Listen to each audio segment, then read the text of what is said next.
Our show focuses on homeownership, community, lifestyles, and success stories from across the country.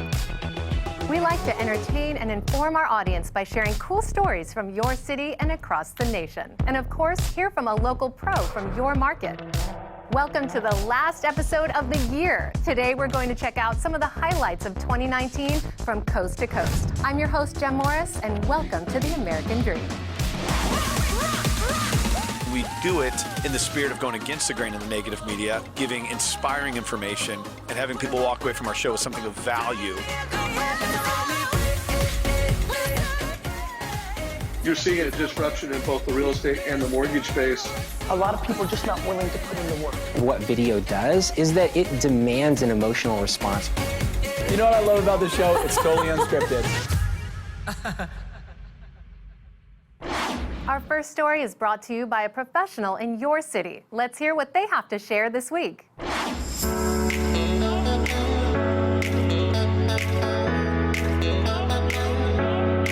Hi, welcome back to the American Dream. I'm Gregory Lynch with the Lynch Group, and I'm here with one of our rock star agents, Dunya Arns, at the brand new Drake restaurant in beautiful Laguna Beach.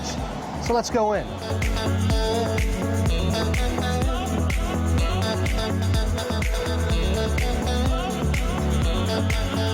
You know, Greg, this is actually an awesome place to eat.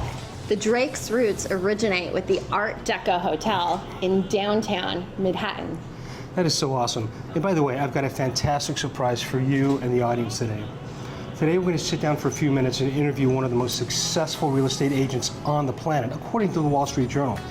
But he's also a developer, he's also an entrepreneur, and he also has a very successful show on Bravo TV. Can you guess who I'm talking about? Is it John McMonagle? Can't get anything past here. Let's go in and find John and spend a few minutes with him and understand what he's doing with his latest venture in real estate.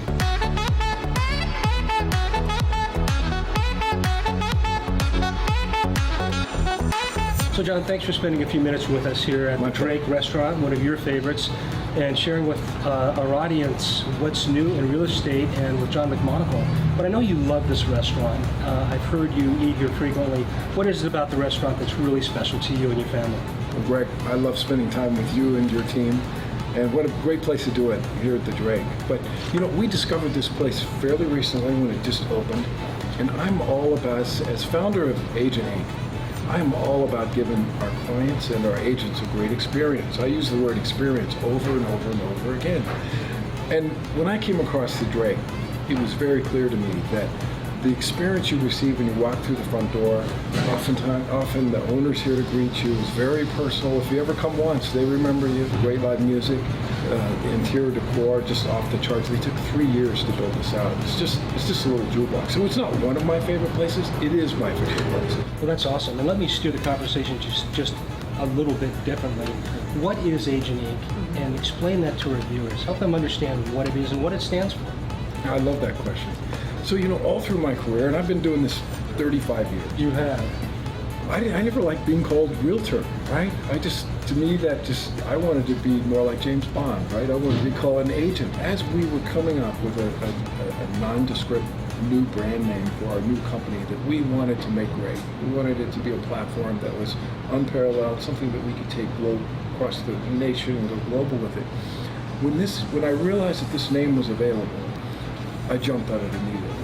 The name Agent Inc., it's not only, it's got multi-purposes. Number one, it's very clear that this company is agent-centric, right? So I know that if we can help our agents get more market share, have a better experience, have an easier time marketing themselves, and we can give them a platform and the support that surpasses anything they could get anywhere else, then that experience will pass along through to all the buyers and sellers that use our agents. And so I'm happy to say that I really think Agent Inc. is the best platform that exists in residential real estate. Well, congratulations, John, and thanks for being a part of American Dream Television. We appreciate it. Junie and I are off to one of our coastal killer listings right up the hill in Laguna Beach.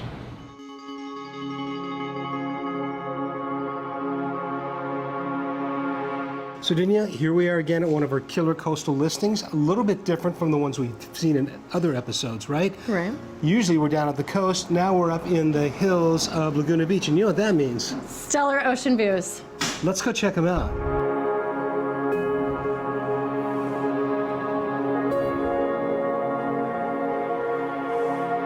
One of the favorite parts I love about this house, Dunya, is the kitchen, the chef's kitchen.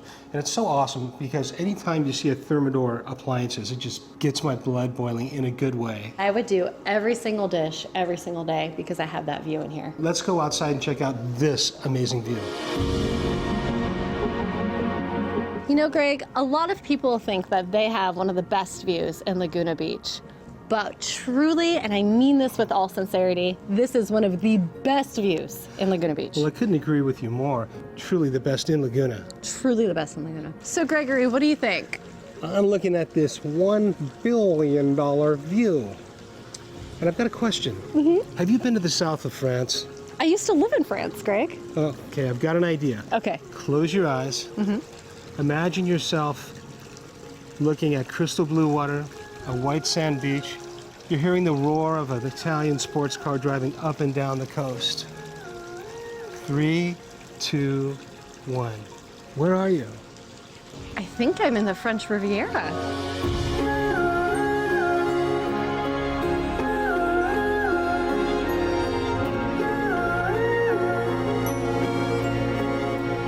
This week, we're sharing a recap of some of our favorite moments of 2019.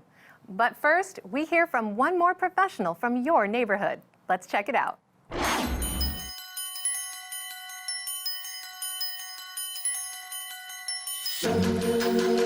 Thank you so much for sitting down with me today, Lori. Sure. I'm so excited to share with our viewers all about Tuvalu. So tell us about your store Tuvalu in Laguna Beach here, and when you opened it and what inspired you to open it. Sure. Well, thank you for coming. I really appreciate this. I opened a store 16 years ago in Laguna. Since that time, I've now opened another store in San Clemente that's been doing great as well. The partner of this store is my brother, Mark Christie, who's also in real estate. So all of a sudden, this building became available. It had flat ceilings, indoor, outdoor, kind of grassy carpet. We opened up all the windows, and that was kind of the first start of this location for Tuvalu. I love it. Thanks. And for people that don't know what Tuvalu is, we're right here in downtown Laguna Beach, and I've walked past it, tons of times, and it's so fun to look in the window and see, what you have in here, which also leads me to ask, where do you get all of your different merchandise, because there's such a big variety and it's really unique and fun. There is. We deal with over 700 vendors. We travel a lot. So we travel to kind of all the main markets, from America's Mart in Atlanta, High Point to Las Vegas, the new market that's there. So we go to Round Top, Texas, which is kind of the massive flea market, where I take 3 of my buyers and we're like literally scouring all the fields and kind of bringing things back. So we just came back and we shipped a whole container back of all the things that we found while we were there. One of my clients recently did just have her house, she was trying to put it together herself. Yes. And she sent me pictures of it all the way done, and it looked beautiful. I'm like, oh my gosh, you're amazing. She said, well, I had some help from the girls at Tuvalu. Like, okay. So next we'll go down to her home, and you can show us what you did and the beautiful work that your store does. Great. Well, thanks so much for meeting with me, and let's head on down to that home. Great. Thank you so much. Appreciate it.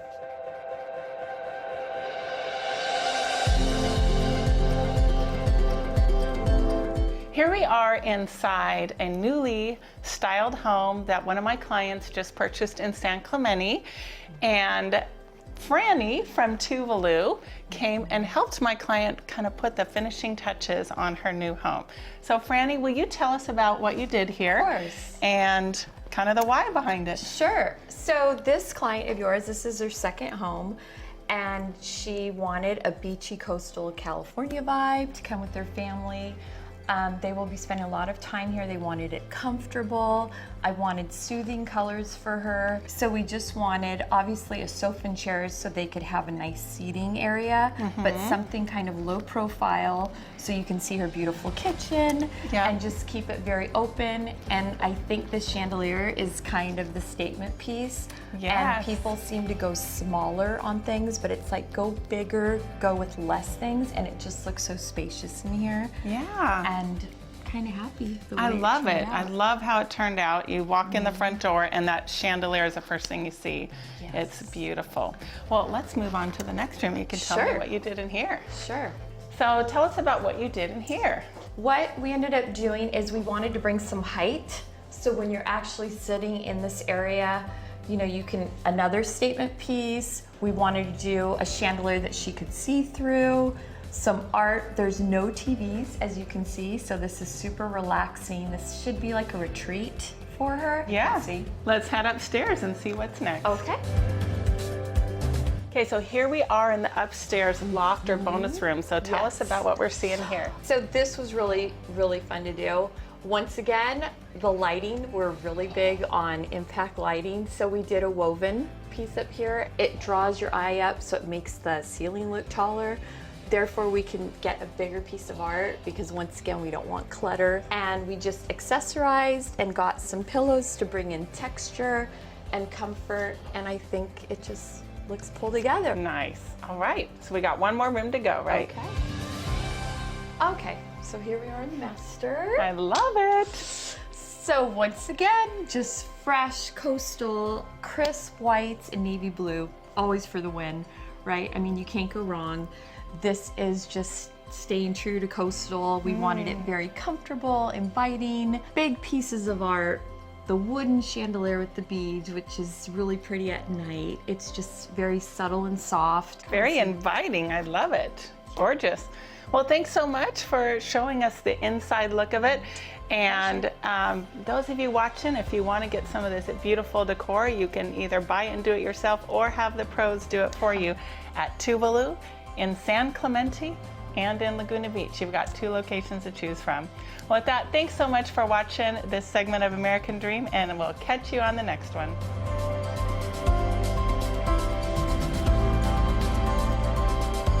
This week, we're sharing a recap of some of our favorite moments of 2019. But first, we hear from one more professional from your neighborhood. Let's check it out.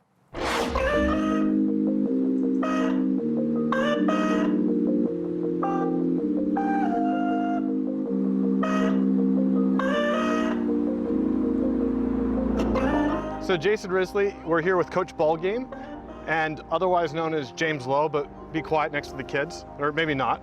Well, it's Coach Ballgame. It's Coach Ballgame. It's Coach Ballgame. Okay. Yeah. So tell us about the story about how Coach Ballgame became to be.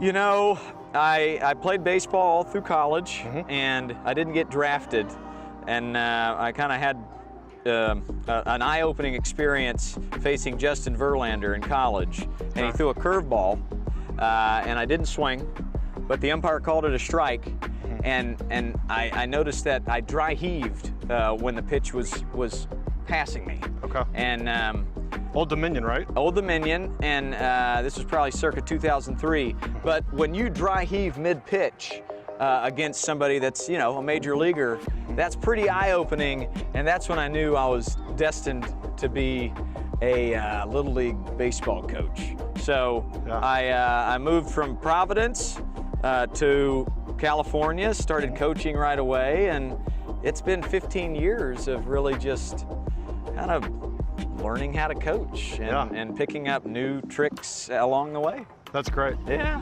So let's talk about a little bit, because you have a different approach to getting kids to love baseball, which is awesome, right? You're getting kids to embrace baseball and treat it as not just, it's fun, right? Yeah, exactly. It's a game. So kids should always treat it like a game and have fun. But tell us a little bit about some of your approaches. Well, when I started coaching, I realized right away every kid isn't like I was as a kid. I wanted to play baseball 25 hours a day. Yep. And I was always outside. My mom had to call me and my brothers in to get cleaned off and eat dinner. But I realized right away, some of these kids think this game is is boring. Some of these kids are first timers and they're not too sure about it. And I started out coaching like they were 18 and they loved baseball. Yeah. But they're 5 and they don't love baseball. And so I had a little learning curve, and just slowly along the way I figured out, well, they're not having fun and I'm not having fun the way I'm coaching that way. So I just started to really figure out how they ticked. Yeah. And the thing that really put the light bulb off in my head is one of the coaches that I learned from, his name's Sean Flicky, he would always get to know each player. That's good. And he would kind of meet them on their playing field, find out their interests, give them a nickname based on that, and then they feel safe. They feel like they can mess up, they can have fun, they can be free to play without any kind of pressure. And I found that to really work and draw in the masses. So now, after 15 years of figuring it all out, I'll put an on-deck drum in the on-deck circle. That's really fun. And I'm constantly engaging them with activity.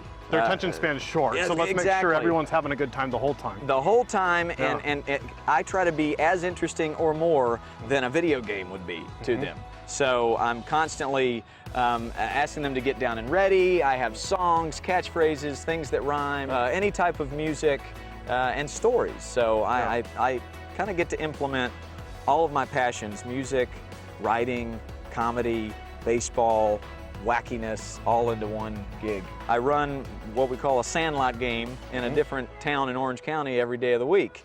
And you'll probably see that in a little bit, but we just drop some bases down and we introduce the game of baseball to these kids, but in a way nobody's ever seen it. Well, Coach Ballgame, thank you so much for joining me. Absolutely. I appreciate this time that you spent with the kids and showing us what you do. Pleasure. And I like what you're doing. Everything you're doing is great.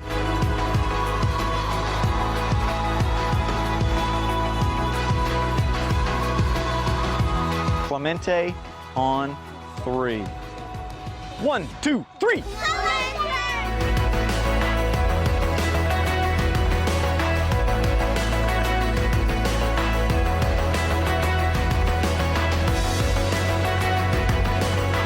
Coach Ballgame is certainly living his American dream, and I'll see you next time.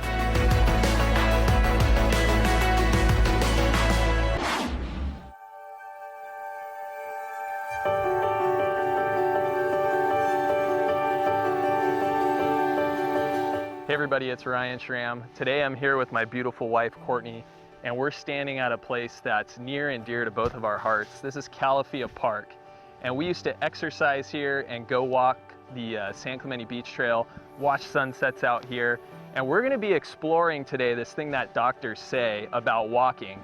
They say that walking can literally improve your mood, enhance brain chemistry, and improve your overall well-being. And in San Clemente, we're lucky enough to have 5 trail networks that span the coast, the canyons, and our hillsides and ridgelines. And we're gonna take you on an exclusive look at these trails today. So why don't you join us as we go check them out? Let's go.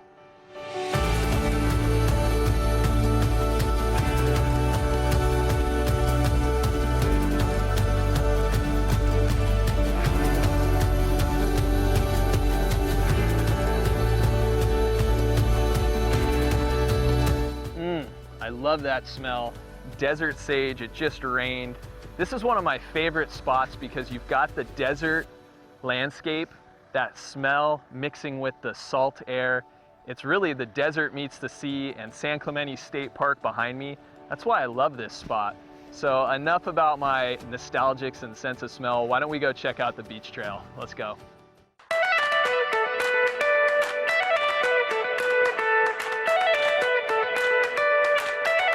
So now we're on the San Clemente Beach Trail. This trail is 2.5 miles long. We're starting at the southernmost end and we're gonna take it north. And there's some really cool stops along the way. You've got San Clemente Pier. You can stop off for coffee or ice cream while you're there. Babe, what's one of your favorite spots on the trail? I love when we start walking over the bridge towards North Beach and you can see the water to your left. Yeah. It's a really pretty spot. We have seen some beautiful sunsets there. It's a good spot to bring your dog, or you can even ride a mountain bike on the trail. I think there was a guy on a mountain bike that just passed us, so tons of opportunity on the San Clemente Beach Trail, and just an overall great place to come after work and, like we talked about earlier, enhance your mood. So I hope you guys enjoy the San Clemente Beach Trail.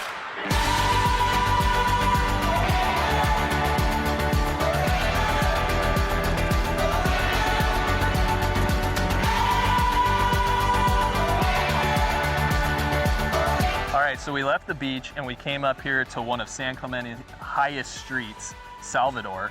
And behind us here is the Rancho San Clemente Ridgeline Trail. I told you guys that we've got ocean, ridgeline, and canyon trails. This one's a little bit more of a hike, so we're gonna go hike that first incline and we'll meet you guys at the top. Let's go. Whew. Did I mention that this was a steep incline? I think I'm gonna take a little halfway break right here and enjoy the view of Dana Point Harbor behind me. Let's go, Rick. That's usually how it goes. She's kicking my butt. All right, back to it.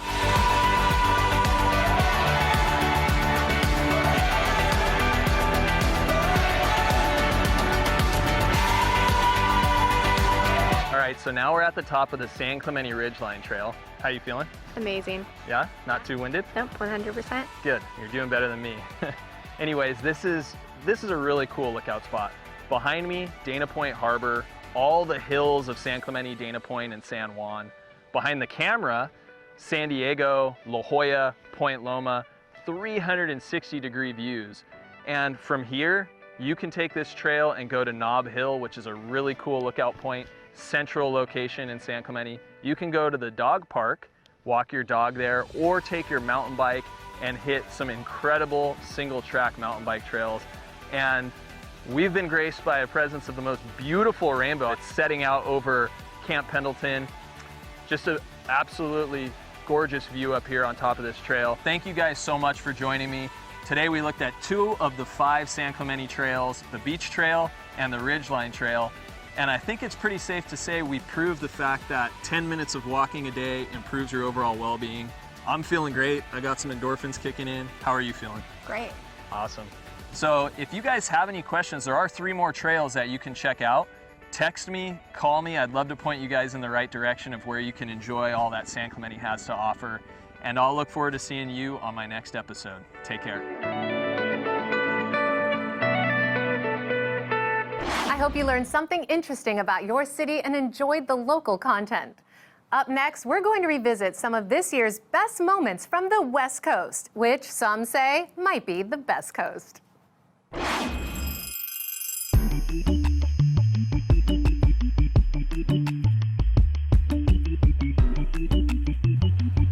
Greetings, my name is Pete Lorimer and I am broker owner of PLG Estates here in glorious Los Angeles. I'm also the host of a show on Netflix called Stay Here. Now, where are you, Pete? Yes, it isn't your typical Los Angeles beach and Santa Monica and Venice. We're actually in an area known as the East Side. Now, it can be a little bit confusing because we are indeed west of downtown, but we're east of Hollywood in an area called Echo Park.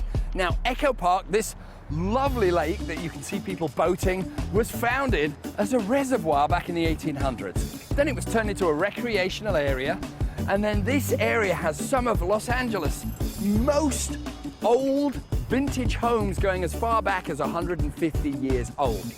I love the East Side. I have an office here. I have an office in 4 corners of Los Angeles, but I love, love, love the East Side. And I'm going to take you on a trip to see some of my little cheeky favorite hotspots on the East Side of Los Angeles. So come on, let's go.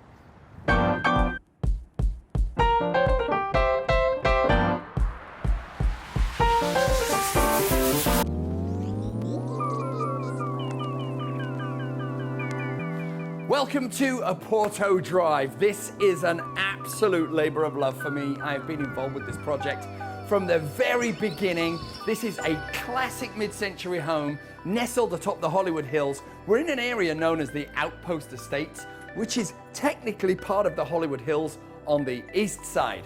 Asking price for this beauty, $2.5 million will buy you this jewel in the hills. And you get a free orchestra with it, because right behind me, literally on the other side of the hill, is the Hollywood Bowl. And if you listen on a chilly LA starry night, you can hear the national anthem being played by LA Philharmonic. So without further ado, I am terribly excited to show you all of the beauty that this property has. So come on, let's have a look around.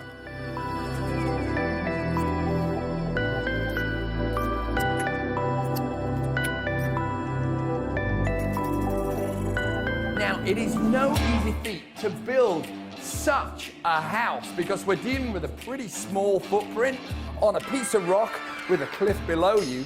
But I love the mid-century lines of this house. And then come with me this way. This is why people who live in the hills love the hills. It is because of the views. Look at this. You've got downtown behind you. On a clear day, you can see all the way to Long Beach. And people just go nutsy fruitcake for the views.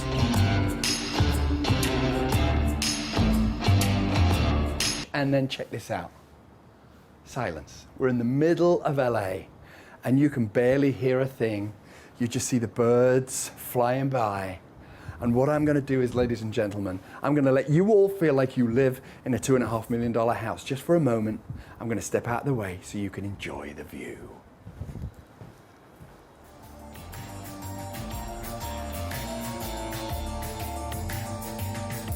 Michael! Michael! Come and visit me in my boudoir. Isn't this fabulous? If only I was naked with champagne, it would be even more fabulous. Well, I'm sure the viewers would probably be punching out of the channel if that was the case. But this is the ultimate Hollywood bathroom experience. I would sit here sipping on my champagne, watching the helicopters fly by as they film the celebrities at Mann's Chinese Theatre, which is literally right there. Hollywood Bowl and Hollywood Boulevard is right there. And this makes me feel like king for a day. Just gonna imagine.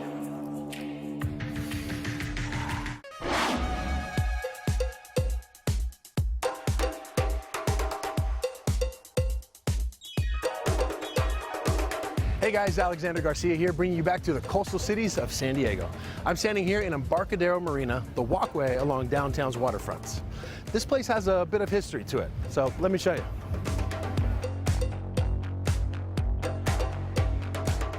Embarcadero Marina gives some of its visitors some of the best views of downtown, some of the best restaurants to choose from, and the most historic landmarks along the way. But by far, my favorite landmark stands 25 feet tall, the most romantic of them all, the one and only Embracing Peace statue. Hello there, Tiger.